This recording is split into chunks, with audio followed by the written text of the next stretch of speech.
மயிலாடுதுறையில் பழமை வாய்ந்ததும் பிரசித்தி பெற்றதுமான அங்காள பரமேஸ்வரி கோயில் உள்ளது.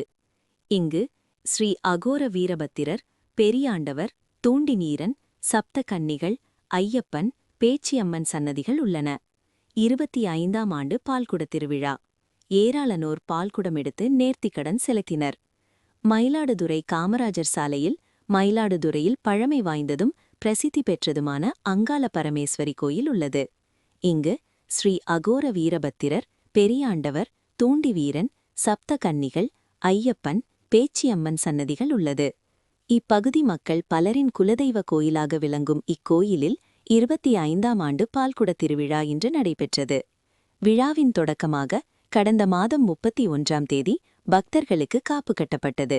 இன்று விழாவை முன்னிட்டு காப்பு கட்டி விரதம் இருந்த ஏராளமான பக்தர்கள் காவிரி கரையிலிருந்து மேலதாள வாத்தியங்கள் முழங்க பால்குடம் எடுத்து தலையில் சுமந்து கோயிலை வந்தடைந்தனர். அங்கு பக்தர்கள் எடுத்து வந்த பாலினை கொண்டு அம்மனுக்கு சிறப்பு அபிஷேகம் செய்யப்பட்டு சந்தன காப்பு அலங்காரம் செய்யப்பட்டு மகாதீப ஆராதனை காட்டப்பட்டது. முன்னதாக கோயிலில் நடைபெற்ற பச்சைக்காளி பவளக்காளிகளின் ஆக்ரோஷ நடனம் பக்தர்களை மெய்சிலிர்க்க வைத்தது. தொடர்ந்து கஞ்சி வார்த்தல் நடைபெற்றது. இதில் ஏராளமான பக்தர்கள் கலந்து கொண்டு வழிபாடு நடத்தினர்.